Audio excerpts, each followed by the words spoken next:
Top 15 Challenge. I'm Kendra Dixon. I'm here with Backflip Johnny Dudley. Don't get it backwards. That's okay.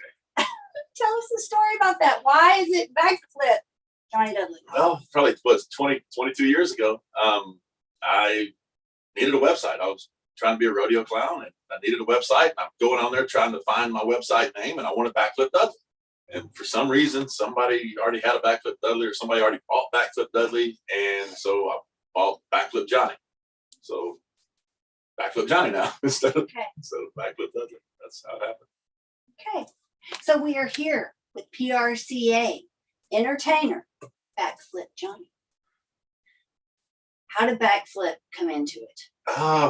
Probably my first rodeo. My very first rodeo, I go out there and they introduced me, and I was young and dumb and athletic, and nothing really hurt. And I jumped up on the fence. This is a big high fence, about 8 foot up, and I climb up there and I stand on top of it. And they introduced me, rodeo clown Backflip Johnny, and I backflipped off of the top rail. So you knew you were going to do it and landed it. Yeah. Well, and then everybody started saying, the clown, the one that does the backflip. So I was like, okay, I need a nickname now. Okay. And so I just went Backflip Johnny, and it kind of stuck. And it was a great name when I was 22. It was good. How's it working out for you? Yeah, it hurts. Yeah. Not so good of a name anymore. Who would have even thought that I'd be doing this 22 years later? Wow. So, little side story here. We'll just go off in the weeds for a second. We live right down the road from Johnny, and my husband Chad is not really athletic, And he's like, he looks strong, though. He's like, you go on Backflip. He said, I'll be belly flop, belly flop Dixon. And he'll be sidekick. So if you ever need, if I need him, little help, someone to fill the space. Yep. So we were talking before we started rolling the cameras. You said, like, I didn't come from the best places. You didn't necessarily grow up where things were affluent and easy. Right. So tell us a little bit about your backstory and what drew you to rodeo. Well, my hometown of where I grew up in is Dayton, Texas. And Dayton, Texas, there's only 2 things that come from Dayton, Texas. And everybody always says that there's drugs and bull riders. That's what we have. And there's a practice bull riding arena right outside of town. A guy named Bud Newman has this bull riding arena, and it's kind of a party. It's a cool place to be. When I was in high school, it's a cool place to be. They buck bulls on Thursdays. They buck bulls on Sundays.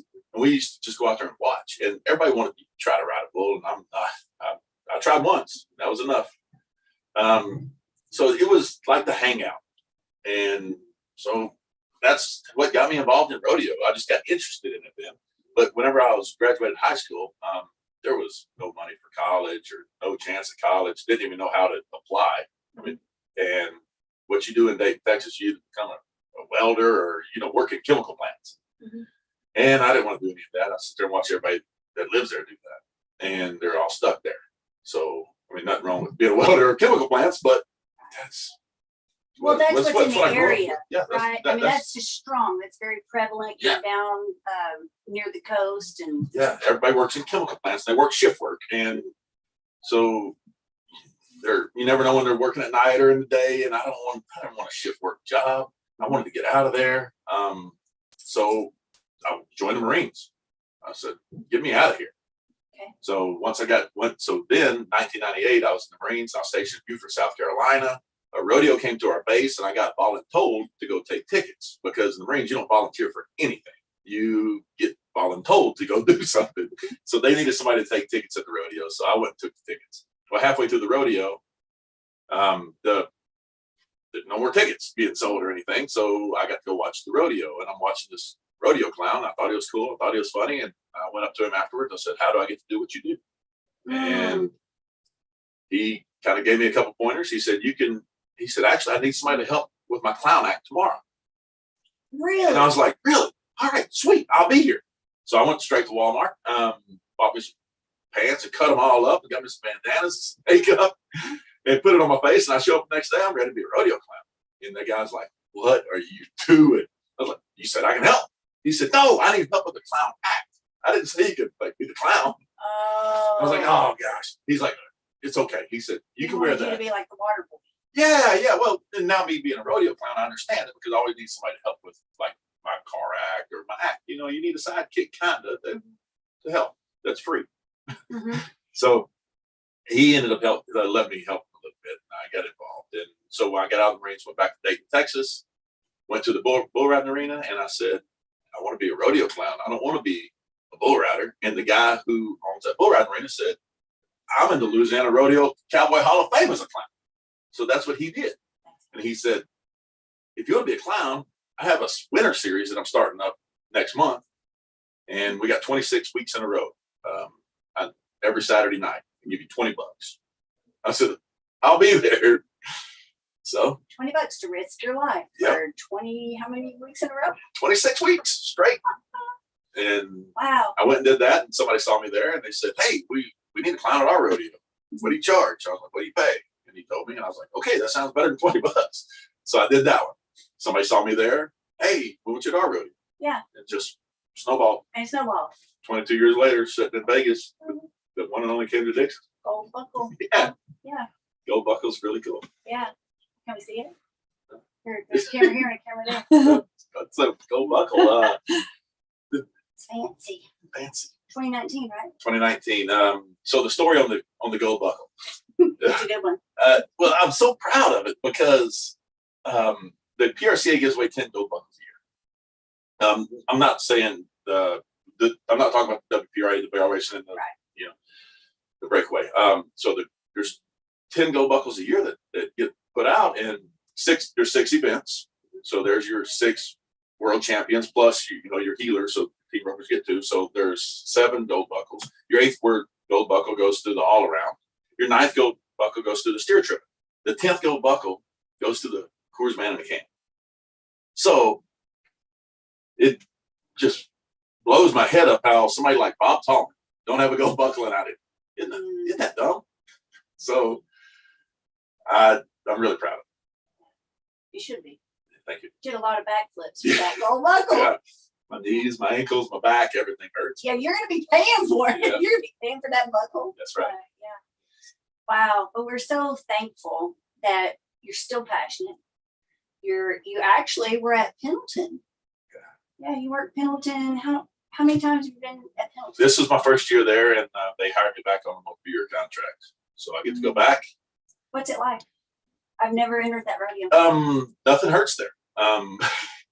Speaking of the backflips, You moving to Pendleton? they have 8-foot fences around. I mean, in some places in that arena, I mean, it's a 5-acre pasture. There's tall fences, and I got on top of that tall fence. I'm like, oh my gosh, it's gonna hurt. And Wayne Brooks is on the microphone. Johnny, do the backflip off the fence. And I'm like, this fence is too tall. It's gonna hurt. Did it? Nothing hurt. I was like, man. So no matter what you're doing at that rodeo, I mean, I think just the adrenaline and the atmosphere, it's so cool. And people always ask me ever since then, it was like, what's your favorite rodeo? I was like, used to, I'd say this one or whatever rodeo I was at. Oh yeah, this is my favorite rodeo. Now it's like Pendleton. I mean, I'm a Pendleton guy now. I mean, that's if you ever go to one rodeo, for the rest of your life, if you get to one, I mean, you have to experience that. Okay. Well, I haven't been yet. So cool. I need to. So cool. Okay, let's talk about pain management. Because during the Top 15 Challenge, we're going to be covering primarily 4 basic questions. So, how do you overcome the mental blocks? How do you finance your way, to pursue your rodeo dream? And physically, either how do you stay fit or how do you manage pain? Because that's going to be part of it. It's an active lifestyle. And if this is going to be your profession, not just your hobby, not just your weekend, something that's fun to do, but if you actually want to pursue your career as a professional rodeo athlete, what are some things that have helped you manage the pain and stay healthy and stay in the game? Nobody's going to like my answer to that, probably. Okay, well, let's hear it. I don't do anything. Reason being, I thought the gym was the way to go. Okay. And so I get in the gym and I'm working out and I'm in shape. I mean, I'm pretty much staying in shape anyways. But it hurts. Everything hurts. When I was in really good shape, building muscle, I guess I wasn't very flexible because of the muscle building and stuff like that. So now I'm getting in a clown barrel and I'm getting hit by bulls and gosh, it hurt. So I decided to quit going to the gym, and then everything kind of quit hurting a little bit. And I was like, okay, now I'm not going to the gym and things aren't hurting as bad. Mhm. So now all I do for pain management to stay in shape is a little bit of stretching, a little yoga exercises. That's it. I don't take pills. I'm just one of those guys that I don't take pills. I'll be hurting sometimes. My wife's like, "Hey, take this," or "I'll be sick. Take this." I'm like, "No, I don't. It's drugs. I don't want to even like mess with it because Because of where you come from. that comes." Yep. So Hmm. Well, whatever you're doing is working for you, yeah, right? little stretching. Well, so we've actually learned a lot about that this year at Stall High. So you and I haven't had a chance to like catch up in a minute. So we started a mentorship program right after the finals last year. In January of this year, we started a daily mentorship program. We have 5 coaches at Stall High, and we bring in other experts. From time to time, expert speakers. And we met a guy this year named Vinny Crispino, and he has a company called Pain Academy. Then he spent 1 hour with us on a Zoom and completely, like forever, changed the direction of our lives. So we're listening to him and his story, and he's challenging us as he's going to challenge you over the next 10 days. We're going to get Vinny here to really consider how our muscles are designed to work. Just because, maybe our muscle pattern of choice every day isn't ideal. He challenges that, but not in a way that makes you feel bad. It makes you feel better. So he's teaching us exactly, helping us identify where we are weak and we don't know it. I personally had some weak areas where I thought I was strong, where I thought I was flexible. I'm like, I'm going to nail this because I'm an active person. I suck at it. Yeah, he called me out big time, and I was like, I didn't know because I just wasn't aware. I just didn't have the education or the experience or the opportunity to learn yet. Flexibility is a big part of it. I think it's, to me, that when it comes to pain management, that's probably what the best for me. I mean, flexibility. It's range of motion. Yep. So we're just so impressed with Vinny, and so I'll hook you up with the replay link. Yeah, I think you'll like him. Okay, so tell us your Murr House story, because I'm personally thankful that Murr House providing this amazing trailer, because our lights get to stay in place, our cameras get to stay in place, the set gets to stay. We don't have to break this down every night. It gets to stay. And our home away from home, our second home, Plaza, is like steps away. We don't have to drive all over town like we did last year. Yep. That was so stressful on Lori and I. We're just all over Las Vegas last year. And we spent a lot of energy and a lot of time just in traffic, quite frankly. And now that Plaza's our host hotel and Murr House provided this amazing trailer, we're here in one spot. Tell us your Murr House story. Why Murr House? Honestly, I didn't, there's not a lot of Murr House dealerships down where we live. And I didn't realize how, I guess, mature or old the company was. I mean, they're a huge company. Let's wait for that motorcycle to go by or something, because, yeah, that's one thing about Las Vegas. There's lots of traffic, lots of people rolling by. Okay, so when you were introduced, what was the first time you ever heard Murr House? Where were you? They're lighting up their motorcycle. Yeah. How I heard about Murr House, there's a guy named Tanner Ward that was working for the PRC at the time. He wanted to get into doing sponsorship stuff with athletes. And I got with him. I was like, hey, I said, if you're doing any sponsorship stuff with anybody, I was like, I'm ready to buy a new trailer. And, being a rodeo cowboy, you want to get the best deal you can get. I said, so if there's any chance of any kind of sponsorship for anybody, especially on the trailer side of the house, I was like, hit me up, because introduce me. Let me see if we can get anything done. And he said, you ever heard of Murr House? I was like, I don't think so. I mean, but I'm a rodeo fan. But isn't that bizarre? Yeah. Murr House has been around for so long. It's one of the longest standing trailer brands, and people are still going, oh, what's a Murr House? Exactly. Oh my gosh. And this is down in Texas. Yeah. And I'm thinking, oh, no, I haven't. And he said, well, it was almost Vegas time. He said, I want to introduce you to, the general manager of Merhow. He said, we'll go to Vegas, we'll meet him. I said, sounds good. So I go over there and I'm looking at this Merhow trailer. I'm like, oh my gosh, this is nice. I was like, there's no way I can afford a Merhow. I hadn't seen the price tag on it. I walked in that trailer and I was like, this is $250,000 trailer, because I've been in enough trailers to know how expensive they are. And I'm looking around at it, and I asked the salesman that was right there, I was like, how much is this one? And he gave me the price. I was like, jaw dropped. It was half price of the big name brands. You were prepared for? Mm-hmm. Yes. And I was like, okay, now we're speaking. Okay. Yeah. Merhow? Yes. Yeah. So then I met the general manager and everything. And we started talking about,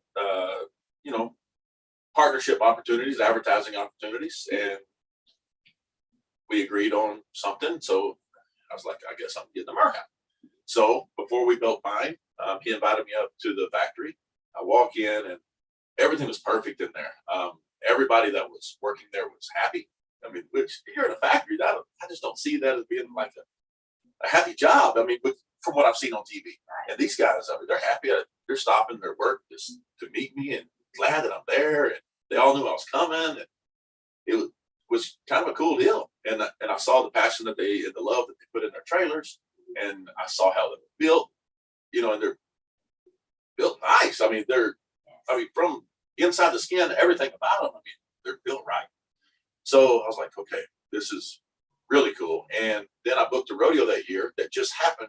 The guy who hired me for it owns a trailer company. And I said, you ever heard of Merhow? He said, all I sell is Merhow. Yeah. And I was like, oh my goodness. So it was meant to be. It was meant to be. So I ended up in a Merhow, and I pull it back down to Texas. And I'm really liking this trailer. And Josh Edwards, pickup man, NFR pickup man. We know Josh. Know Josh. I love Josh. He rides in the lady up bit. There you go. So Josh comes up to me. He's like, what kind of trailer is that? I was like, it's Merhow. He was like, can I look at it? I was like, yeah. He comes in my trailer. He looks at it. Man, that's nice. I said, it's cheaper than you think. I mean, price wise. I was like, he's like, how much was this one? I was like, well, I told him the sticker on it was this, and he said, wow. He bought a Merhow. I didn't know he bought a Merhow. Yeah. He's on my interview list, guys. You're Yeah. going to hear from him too. So he bought a Merhow. Then Now you custom ordered yours. What did you do different yours? well, I'm a rodeo clown, so therefore I don't have horses. so I have, it looks like a car hauler. So I got my clown car in the back, but it has a hay pod on top because I needed extra storage. So now it's a car hauler with a hay pod. I mean, everybody's like, don't understand where the horses go. And it has a ramp so I can drive a car in the back of it. And, they custom built it. And I have, What about your living quarters? Did you have any special requests, or that was really just not a big deal to you? no, I got to pick everything out from the floor to the wood to everything. This one right here, this is a 6-foot slide on this trailer. Or no, this isn't a 6-foot slide. This is a long slide. It goes all the way down. Mine just has a 6-foot slide on it, which is the size of this couch here. Mm-hmm. Instead of the couch, I have theater seating. So I have 2 recliners lay all the way back. Yeah, and I don't even use the bed. The seating's nice. Those recliners are good. Yes. So I was fortunate to pull a Merhow, the one that sat at the NFR in 2018. I got to pull in 2019. That's the one that I first walked in that I thought was going to be $250,000, and it wasn't. Woo! She's pretty. Yeah. She's pretty. I mean, yeah. I was a little intimidated at first because she was so long. So triaxle. Yep, mine is too. I mean, I've been pulling trailers, since I was a teenager, but not that long and not every day. Once I got used to it, yes, when you're learning, you got to learn to watch your mirrors, make a little bit of extra room. But after you make the adjustment and you adjust to it, it's easy and so worth it because of the ride. My horses, it was so smooth. Even though that was a monster-sized trailer, they're not heavy. It was not a big burden on my truck, and I could stop that thing better than I could stop my little rinky-dink 4-footer. I have a 4-foot short wall that I call my day trailer. So, like, it's the running around town trailer. You could literally take it through the Kroger parking lot. I actually go to Kroger and then sometimes, and I just load up my little living quarters. But that trailer doesn't stop as well as my Murr house. So whatever it is about their braking system, the way they put these things together in the foundation, it is the smoothest pulling trailer I have ever pulled, and that's the Murr house. And they're pretty light too, because every trailer I've ever had before with living quarters, I've always just had a Dudley. Yeah. I had to put airbags on it, but I just bought a brand new truck at the time. Got this brand new Murr house, 45-foot long triple axle, and no airbags. Well, smooth. We're good to go. And you can pull these things fast. I mean, I only drive about 75, but I've seen Josh pass me going over 100 with his. Josh. Well, we have this thing called Diesel and Death Stretcher. I'm just saying. Josh don't care. Dieselanddeathstretcher.com. Okay, we're going to be talking about that some more. They're little tablets you put in your tank, and it helps you stretch your diesel mileage and your DEF fluid. I get so aggravated when I see that light come on for DEF fluid. It's just great. You have all the cool things. It's so cool. We'll fix you up. I gotta know that one too. Okay, well, here's the deal. It's designed to save you money. They prepared me, Kendra. You're not going to see the numbers change until you put, 3 or 4 tabs in or use it 3 or 4 times. It's 2 tabs for a big truck. I'm like, okay, fine, I'm good with that. Well, I don't care so much about the numbers, but I can feel my truck. I know my horses. I know my truck. My first trip was to Henderson using dieselanddeathstretcher.com, and that was, a little over a month ago. My truck, we call it Shelby. Shelby was going. Well, I hit 20 and I could feel her talk. I was like, where you been, girl? Let's go. I could feel the difference. Diesel and Death Stretcher. I'll check it. Sure. Well, I'll send some with you. Okay. I have some here actually in the trailer. So, interesting. You said something a minute ago about sponsorship. Everybody wants to know, how do you get sponsored? Here's the thing about sponsorships. Sponsorships are hard, and everybody wants a sponsor, of course. And what's going to happen in this industry is you go to get that sponsor, and most people you see that are sponsored, they're just putting a patch on for 10% off, and they're happy to have a sponsor. But, once you're doing this professionally and to this level, you need more than products. You need more than products. You need cash, right? You need help. And the thing about sponsorships is it's all what you can do for them. I mean, when you go to get a sponsor, you just can't walk in there and say, hey, I want you to sponsor me. I'll wear your patch. No. I mean, I don't even use, honestly, I don't know if I said it a while ago, you won't hear me use the word sponsorship. Partnership. Okay. I'm a partner. If I'm wearing your stuff, I'm part of you. Okay. So I'm representing myself as one of your employees. There you go. We're partners. That's an important word. I think there's a misconception about sponsorship. Okay. We kind of admire the patches. We see athletes who are patched up. And so I think a lot of people have a false impression of that, like, oh, they must get everything paid for. Not necessarily. They may just get a discount code or some free product. Sponsorship is not a gift. It's not a gift. Yep. That brand is in business to make money. They have to make a profit or they won't exist. That's just what can you do for business. Them? Yes. So I think that's the best thing you can say right there. What can you do for them? So rather than asking who can sponsor me, flip it. Yep. Backflip. And that's exactly what I do. I mean, every product that I endorse, and we're at the NFR right now. I'm not working the NFR this year. So therefore, that's why I'm about to go to the NFR after this. Yeah. So I didn't want to be all patched up going to the NFR to sit in the stands. Just, So, because then everybody's like, oh, they start recognizing me a little bit more. And then they're like, how come you're not down there? And I was like, don't make me cry because I want to be, yeah. So, but that's the whole deal with every partnership that I have with anybody. That's how I approach it. And whenever I walk in there and I'm like, this is what I can do for you. I mean, these are the rodeos I have. I will put this on, my barrel. I mean, I have one of my biggest selling points. I wear a jersey. I don't wear shirts. When I work a rodeo, I'm in that arena for 2 hours with a billboard. Contestants are in there for their run with smaller patches. So, I mean, not anything against contestants, but then again, contestants are on TV more. I mean, they have their selling points. things. But that's my selling point, my billboard. But you don't turn it off when you leave the arena. Right. You're always promoting your partners. Always. You're always thinking of them, mindful of them. And I mean, how many people, even if they were offered the opportunity to go see the process in person and go to the factory, how many people would actually do it? And at every any of my partnerships that I have, I've been to every single one of their factories before I agreed to them, because I'm not going to put anything on my body or on my clothes that I don't 100% believe. So I Tell us about your live. I wear American hats. Went to American Hat, factory. Yep. Saw the process. I have about every color of American hat you can get. I like the red one. I love I have American Hat sent me 6 brand new red felts the other day. They're beautiful. That's your signature. They're so proud of them. So that's my American Hat still. I wear Fenolio boots. I've been to the factory. Love them to death. Love the family. Fenolio boots has been cowboy.